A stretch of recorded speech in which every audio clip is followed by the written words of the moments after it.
Mayong gabi kanatong tanan mga igsoon. Aritaw sa pagpaminaw sa pulong sa Dios. O ako nag-auhag kaninyo nga ablihan nato ang atong Biblia sa Mateo 22 versikulo 14. Mateo 22 versikulo 14 gaingon, kay daghan ang gipanatawag apan diutay ra ang pagapilion. Kay daghan ang gipanatawag apan diutay ra ang pagapilion. Kini pirming madungog nato ni sa atong mga kaigsuonan, kini pirming pagasultion apan atong klaruhon nasabtan ba niini na sa tanan kining maong bersikulo ha. For many are called but few are chosen. Adto tas pagampo mong igsuon. Salamat Ginoo. Ining kagabion ani anasud kami sa pagpaminaw sa imong pulong hinaot pa nga ikaw makahatag kanamo o kahayag sa pagsabot o magdugang ka o kaalam paingon sa pagpalig-on sa among kaluwasan. O hinaot pa nga ikaw mag-abli o kasing-kasing sa mga tao aron sila maluwas.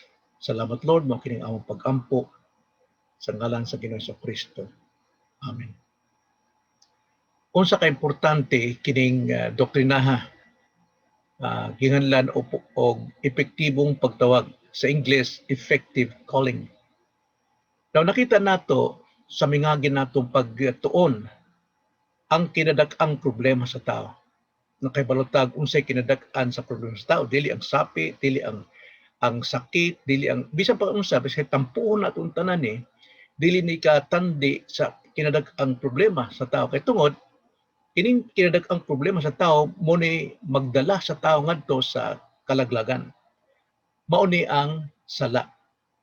Sala ang kinadak-an kay tungod pinaagi sa sala tanang tao nangamatay. Tanang tao nangamatay og mamatay. Now, ang buot pasabot sa namatay kay baluta migsuon, dunay gali kamatayon, dunay pagkabulag. Unsa may mabulag ang lawas o ang espiritu. Mabasa nato na sa Santiago 2:26 na kung ang lawas bulag sa iyang espiritu, patay siya. So mao ang kamatayon, mao ang pagkabulag. So ang tanang tao kay nakasalaman, tanang tao nahimulag sa espirituhanong kinabuhi sa Dios.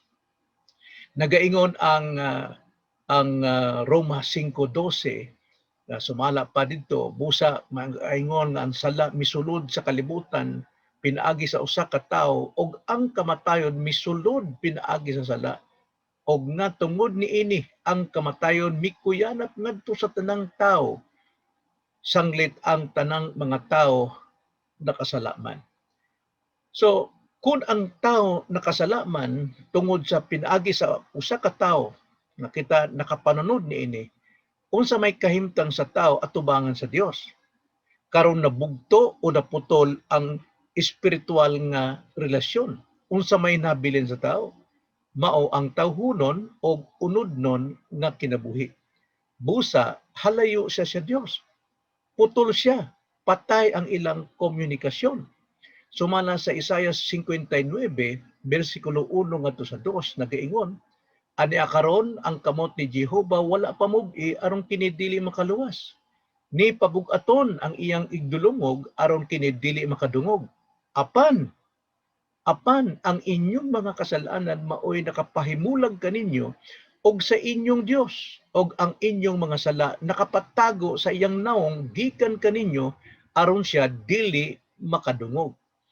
Now ang Dios gamhanan mahimo siyang maminaw, mahimo siya muluwas kang kinsan taong gusto niya, apan ang mga tao dili makahimo sa pagluwas sa iyang kagalingon kay tungod wala siya espirituhanong kahimuan tungod sa sala. Unsa may espirituhanong kahimuan? Ang pagtuo ngadto sa kaluwasan, ang gugma ngadto sa Dios Espiritu og ang pagduol ngadto kang Kristo para sa kaluwasan.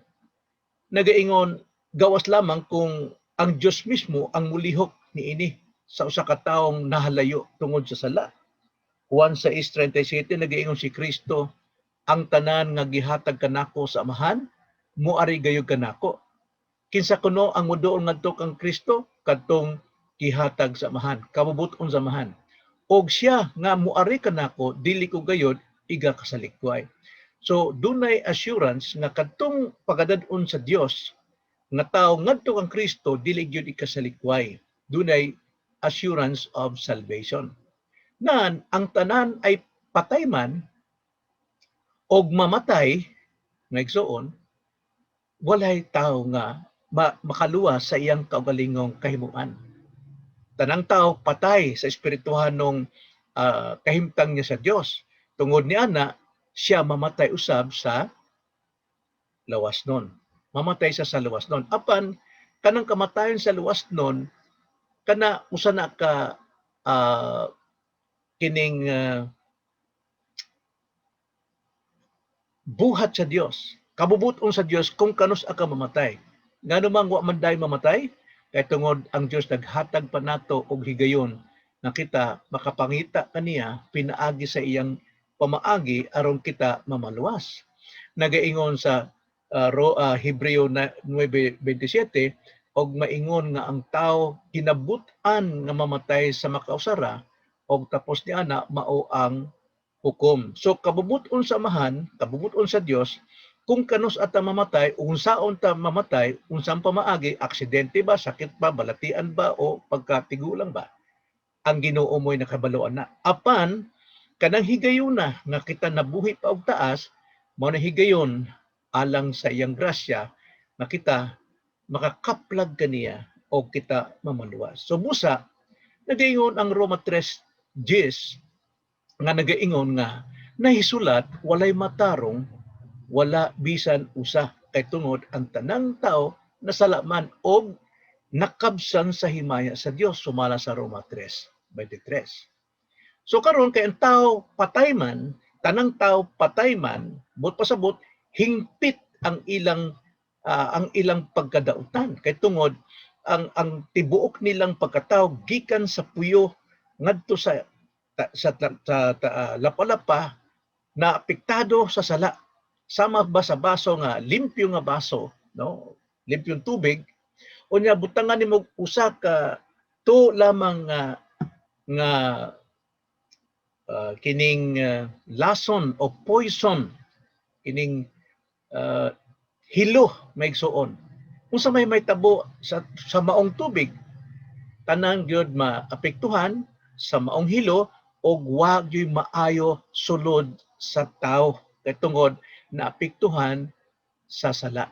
So busa tanang tawo daot sa iyang kaugalingon, dili kay tungod nga daotan siya nga nakapatay siya, nakanagnak, dili, kundi ang iyang kinayahan daot nganuman kay tungod siya makasalanan.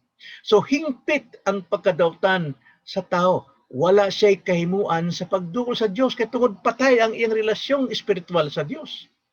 So wala sa gyud pag-aom nga siya gyud maluwas pinaagi sa iyang pagpaningkamot. Wala siya'y kabubuton nga moduol, may gugma, motuo, mosalig gayon sa Dios kay tungod patay ang iyang kaugalingon. Naamanggay siya'y pagtuo apan kana lawas nun og unod nun sa iyang kinayahan. So karon kay ang tao patay man sa espiritu, ang tanang tao nahimulag sa Dios og hingpit ang iyang pagkadautan. Busa ang kinabuhi sa tao sama sa usa ka isda karon kintahay akong ibutang ni og mao ni aquarium. Aquarium kintahay ni, no? Ang sulod sa aquarium na ang tubig ug naay isda naglangoy-langoy. Ang tao karon nga usa ka hingpit nga dautan o makasasala, siya ang iyang kinabuhi sama ni aquarium nga kini anhara siya kutob.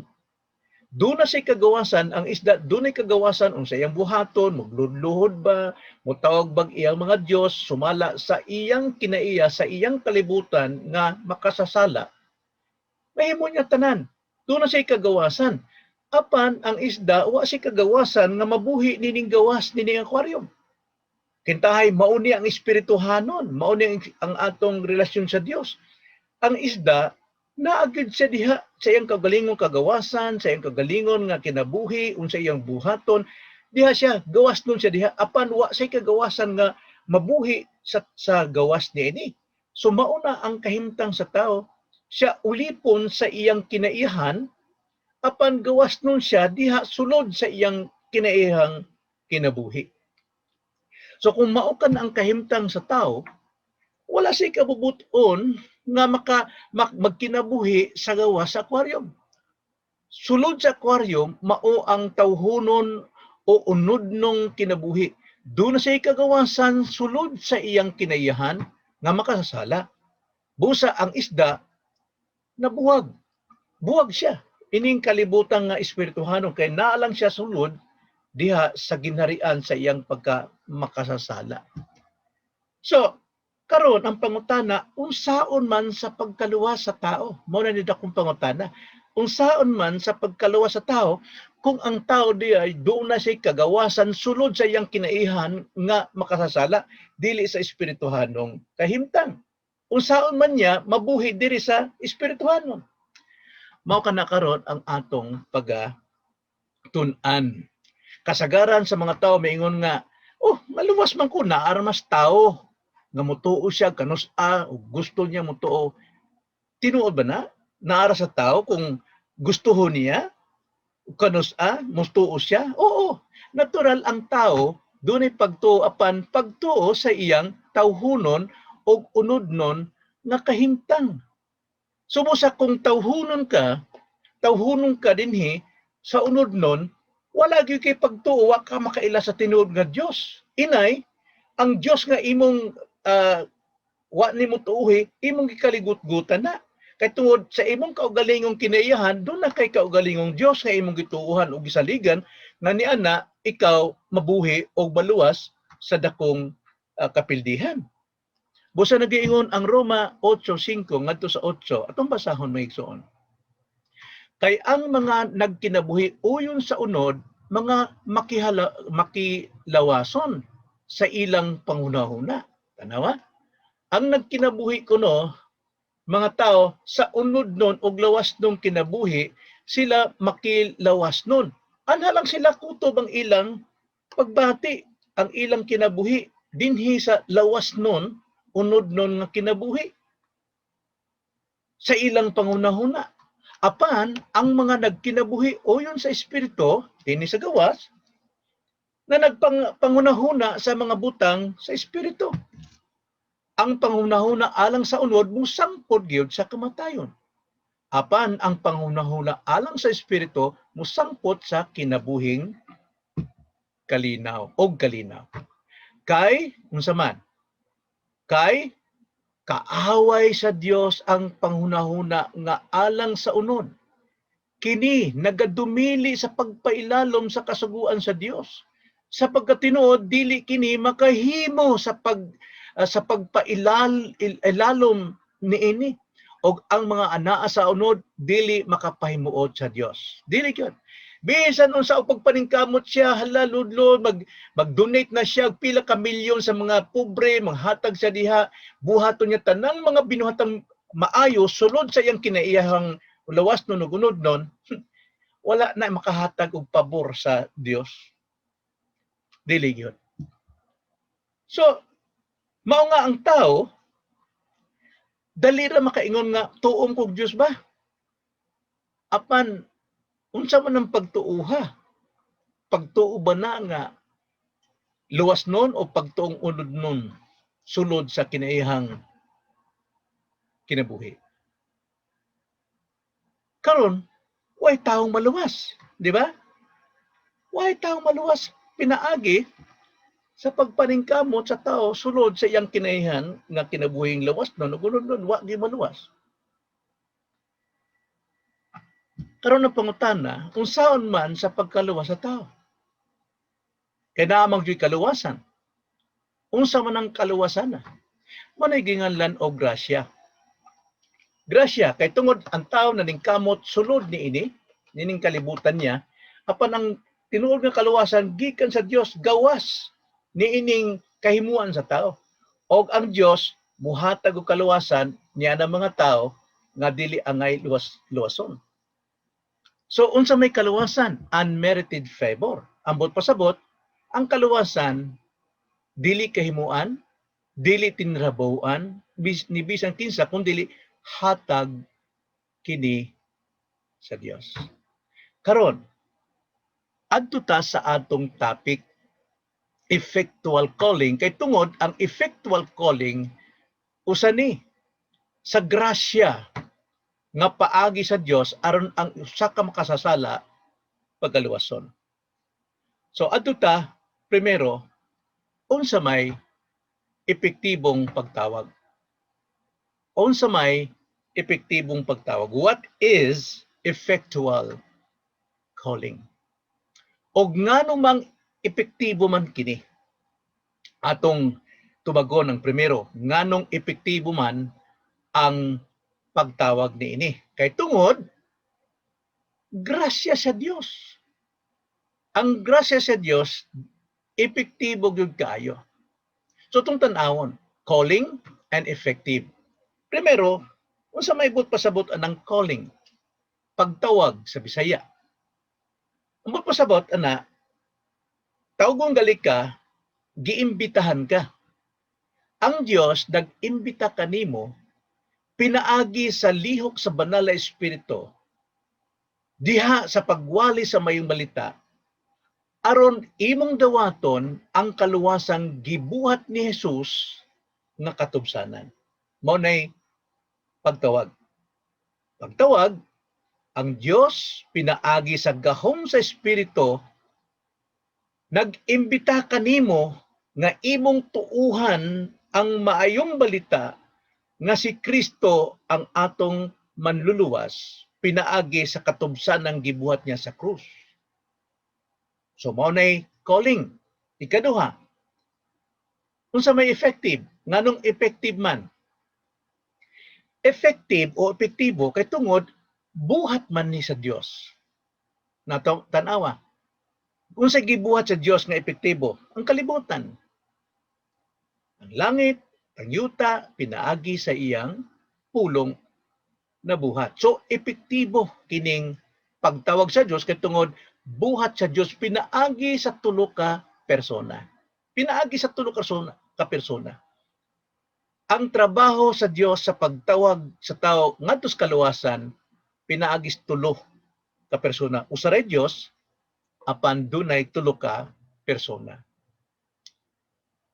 Primero, ang lihok sa Dios o ang gugma sa Dios. At magbasa lang tag mga bersikulo, nya kamo nay magtuon, magbasahon ninyo maayo, muhatag lang ko mga bersikulo unya dali nga pagsulti. Juan 6:44 nagaingon, walay makahimo sa pag-ari kanako, si Jesus mo nagsulti niini, gawas lamang kung siya pagadanihon sa amahan nga mao ang nagapadala kanako o nakapagabanhawon ko siya sa kaulihan nga adlaw. Nagaingon si Kristo, why makaduol kanako, meaning to say no one can believe, no? Why makasalig, makapag-trust kaniya gawas nga ang amahan mo ay nagtawag kaniya paingon pagtawag natin tawhana paingon kang Kristo. Og katong tawhana nga miduol kang Kristo iyang pagabanhawon sa kahuliang adlaw. 1 Corinthians 1:9.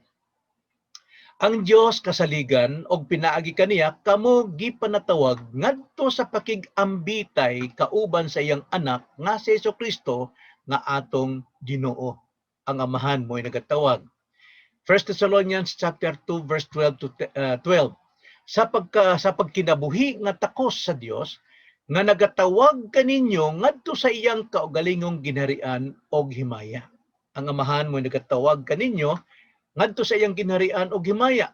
1 Pedro 5:10. Og tapos kamo makaantos sa makadiyot ang Dios sa tanang grasya nga nagatawag kaninyo ngadto sa iyang dayong himaya diha kang Kristo mao gayod ang mangunay sa pag-ayo, pagpalig-on og pagpabaskog kaninyo. Tanawa, lihok ni sa amahan. Apan wa pa nato masugdi ang lihok sa anak o sa Espiritu Santo. Busa unsa may gisultis mga tao, dali naman ang maluwas. Naaron nas tao gusto mo tuo. Wala sa kaybaw kung say kaluwasan. Kinahanglan aron doon natay assurance sa atong kaluwasan, nakasabot ta giun sa ta pagluwas sa Dios. Kay kung giluwas ka sa Dios, doon na kay assurance apan kung giluwas ti mo imong kagalingon, doon na kay kapildihan. So dili yano ang kaluwasan maigsoon, lihok na sa Dios pinagis tulo ka persona. Primero ang persona sa amahan. Karon ikaduha ang persona sa anak. Kisa may nagtawag sa mga tao nga dumuol kamo kanako aron tagaan ko kamo og kapahulayan sa inyong kalag. Na? Mateo 11 versikulo 28. Umari kanako kamong tanan nga nabudlay og nabugatan sa og pagpapahulayan ko kamo sa inyong mga kalag, di ba? Kisa may nagtawag si Jesucristo, buhat ni sa Dios, buhat sa anak nga maumog imbita kanimo. Lucas 5:32. Wala ako muanhi aron sa pagtawag sa mga matarong. Wala muanhi si Kristo aron pagtawag sa mga matarong, kundili sa mga makasasala sa paghinulsol. Mauna ang wali, makita nato nga paghinulsol ka. Si Kristo mo nagtawag nato kanato. Juan 7:37.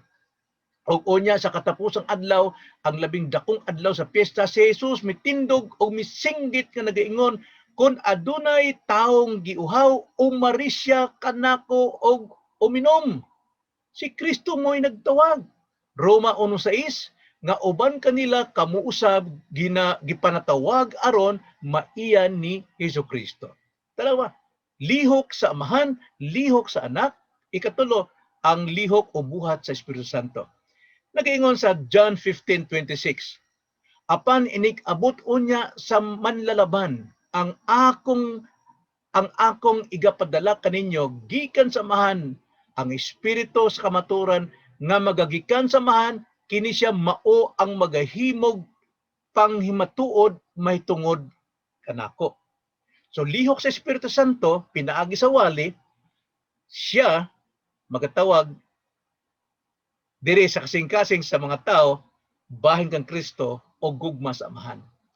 Revelations 22:17. Ang espiritu o ang pangasaw-unon nagaingon. Now kinsa may pangasaw-unon ni Jesucristo? Ang iglesia, ang mga tao sa church. Nagaingon din ang espiritu o ang mga tao sa church mo nagatawag unsa may gitawag, unsa may gisulti.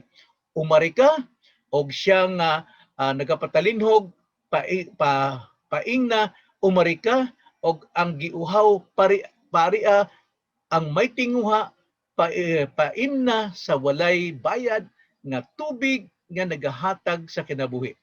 Ang espiritu o ang kining pangasaw-unon, mga Kristohanon magawali, espiritu magawali, parehong nagtawag sa mga taong makasasala.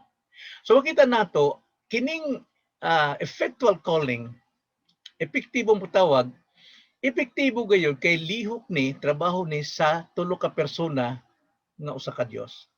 Apan mas daghan gyud ang lihok niini sa espiritu kay tungod ang amahan tuwa sa langit, ang anak tuwa sa langit, at apan ang espiritu nagalihok pa nining kalibutan. So niining tanan, espiritu molihok sa kinabuhi sa makasasala. Espiritu may molihok sa kinabuhi sa makasasala. Kanus-am na molihok? Diha sa preaching, diha sa pagpaminaw, sa pagwali sa maayong balita. Idapat sa espiritu ang gugma sa amahan o ang katubsanan sa anak diha sa tao nga iyang pag-aablihan sa kasing-kasing.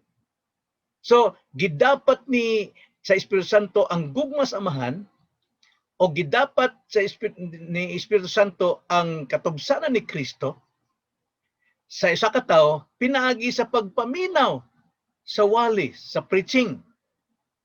Siya kadtong taong naminaw iga-anak pag-usab sa espiritu kay patay man siya sa sala, kinalantagaan siya bag-ong kinabuhi, espirituhanong kinabuhi, kay nabulag man siya ngadtong una, ibalik karon ang espirituhanong kinabuhi, o kanang makasasala, siya mabag-ong binuhat. Tanawa ang Tito 3:5.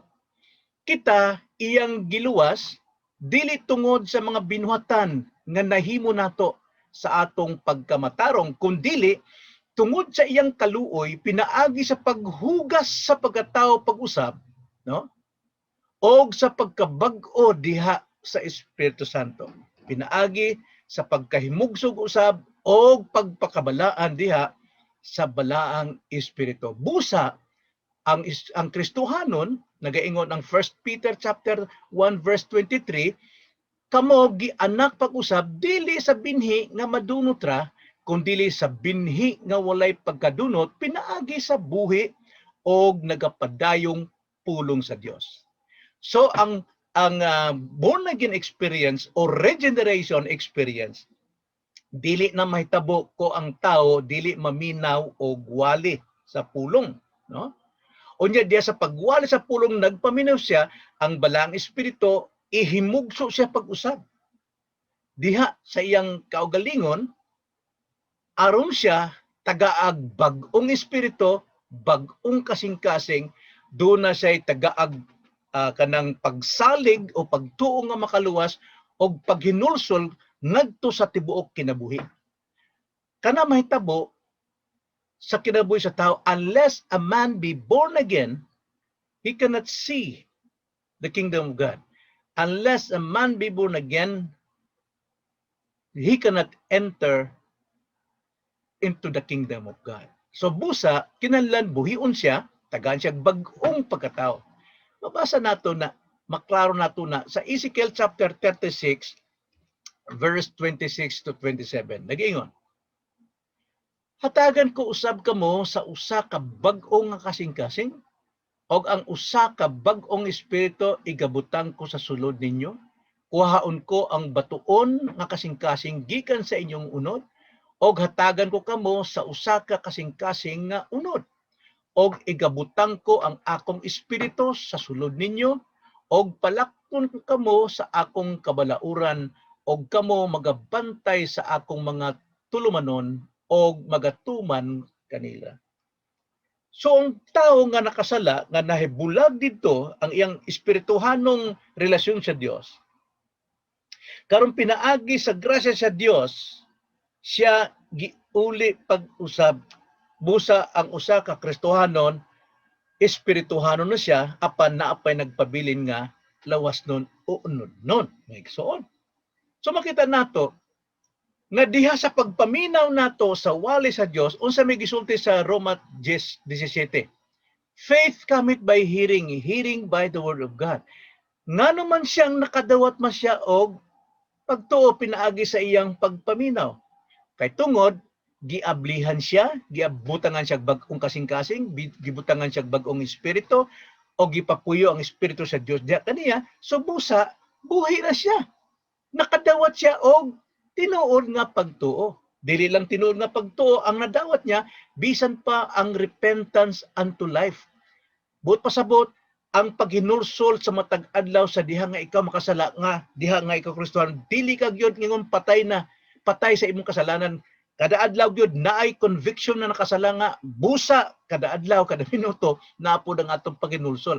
Acts 11:18 nagiingon didto usa ka higayon, og sa ilang pagkadungog niini sila mihilom, og ang Dios ilang gidalayeg nga nag-ingon, nan sa ato pa sa mga hintil gitugot usab diay sa Dios ang paghinulsol ngadto sa kinabuhi.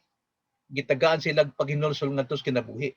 Bot pasabot magkinabuhi silang balaanon sa ilang kinabuhi hangtod sa pag-abot ni Ginoong Hesukristo. Og labi pa gyud niya na anha nato madawat ang grasyang kaluwasan. Anha ta maluwas. Tanawa ang Efeso 2:8. Nagaingon, kay tungod sa grasya kamo nangaluwas. Ha? Grasya mo oy nakaluwas nato. Kinsa may manluluwas? Natural si Kristo. Giyon sa pamaaging kaluwasan, grasya. Kanos ang madawat? Nagingon, kay tungod sa grasya, kamo nga luwas, pinaagi sa pagtuo. Disagi ka ng pagtuo. Sa pagkihimugso, born again experience, gitagaan taog faith.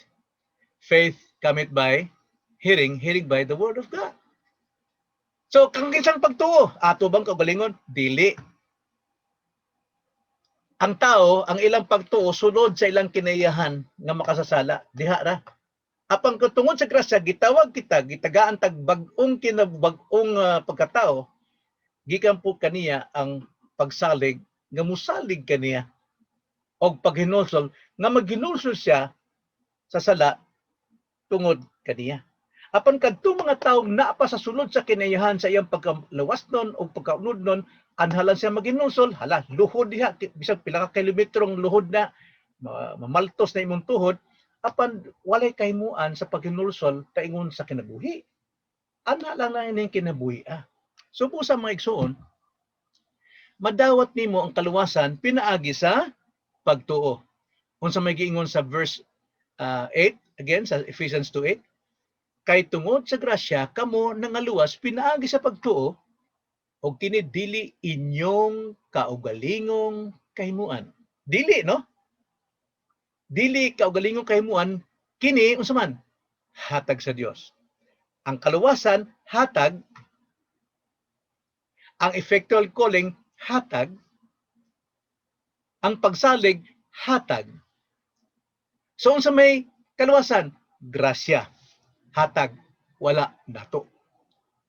Nag-ingon sa 9, dili tungod sa mga binuhatan aron walay bisan kinsa nga magapasigarbo. Kasagaran God, ang mga taong naapa nining kalibutan kinayahan sa sala. Mingon ka nga, oy, dool na sa Dios aron maluwas ka. Oy, naranas tao oy kanos ang gusto maluwas. Paghuwat good. Garbo kayo, no? Apan kung may baw-an niya ang kaluwasan buhat lamang sa Dios, grasya sa Dios, wala gyud siya kasigarbo nga naman. Kaya ang gugma, iya sa Dios. Ang katubsanan, iya sa Dios. Ang pagkahimugsog usab, iya sa Dios. Ang pagdawat o pagsalig, iya sa Dios. Ang pagdawat o paghinulsol sa kinabuhi, iya sa Dios. Ang pagkabuhi nato sa bagong espiritu, pagkabalik nato sa espiritual, iya sa Dios. So wa tay ikapasigarbo. Kaluwasan, iya lang gyud sa Dios. Salamat sa effectual calling o sa epektibong doktrina sa pagtawag. Karon, pagabot sa kaluwasan, maigsoon, hayraman ang panghambog sa mga tao. Pinagi sa iyang kaugalingong pagtuo nga siya naluwas. Ang sa tinuod maigsoon, nagaingon ang Hebreo 11:6, kun way pagtuo dili gayod mahimo ang pagpahimuot kaniya. Kay bisan kinsa nga magaduol sa Dios kinahanglan magatuo sa iyang pagkaanaa o nga siya magabalos ra sa mga magapangita kaniya. It is impossible, no? Nagaingon sa English pa, no, sa Hebrews chapter 11 verse 6. Without faith it is impossible to please God. Kay kaaway sa Dios ang naapa sa unod nun. O ang panghuna-huna sa unod nun, kamatayon. So it is impossible to please God. Ma-please lamang Ginoo kung ang tao makadawat na sa tinuod nga pagtuo gikan diha sa pagpaminaw sa pulong sa Dios. Timani, kaluwasan gasa sa Dios sa mga way kaakuan. Kaluwasan madawat lamang pinaagi sa pagtuo apan disagi ka ng pagtuo para sa kaluwasan, iya lang gihapon sa Dios. So busa mga igsoon, sa sunod natong pagpaminaw, atong tan-awon ang duha ka matang nga pagtawag. Kailangan masabtan gyud naton Kaya kasagaran anha good magkasayop-sayop ang mga nag-iingong Kristohanon. No? Dili kay ingon pagdaot nako nila, dili kundi pagtudlo kanato aron masayran nato Kung tagaan ta gayon sa Dios, kita usab maoy makapag-explain kanila unsaon unsay buhat sa Dios. So atong tan-awon ang duha ka matang sa pagtawag. O nga atong tan-awon sa ama pagsupak sa mga tao nining maong doktrinaha. Mao ning pagtulunan kay dili sila gyud makaangkon ini. Kay tungod nagtuo sila naa sa tao ang kaymuan. Mutuo sila grasya, mutuo sila pagtuo apan kinahanglan mulihok gyud ang tao pag-abot sa kaluwasan. Pero sa atong nasabtan, wa gyud lihok ang tao bisag gamay. Iya tanan sa Dios. Kay tungod dili tanan makadawat ni ining pinaagiha sa grasya sa Dios. Mao ang effective calling or epektibong pagtawag kinahanglan sila maablihan nining kamatuoran na. Og atong tan-awon ang duha ka peligro nga angay naton likayan bahin niining doktrinaha nga effectual calling. So anhara ta kutob maigsuon hinaot pa nga dili nimo putlon sa pagpaminaw ang karugtong niini aron makumpleto ang imong tinuuhan bahin nining doktrinaha nga ang kaluwasan iya lang gyud sa Dios. Hatag lang gyud sa Dios, pabor lang gyud sa Dios, grasya lang gyud sa Dios aron wa tay ikapasigarbo atubangan sa Dios, atubangan sa tao, atubangan sa atong kaugalingon. Magampo ta maigsuon. Salamat Lord ni ining imong pagtulun-an nga imo lang yung pulong mo'y among gibasa ug among gi-explain diha aron masabtan namo ang imong lihok.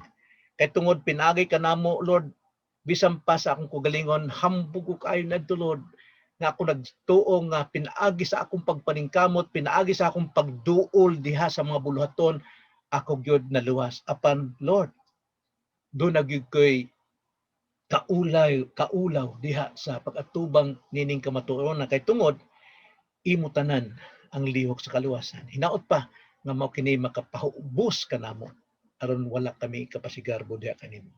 Salamat Lord, mo kining among pag-ampo, tiya lamang sa ngalan sa Ginoong Kristo. Amen.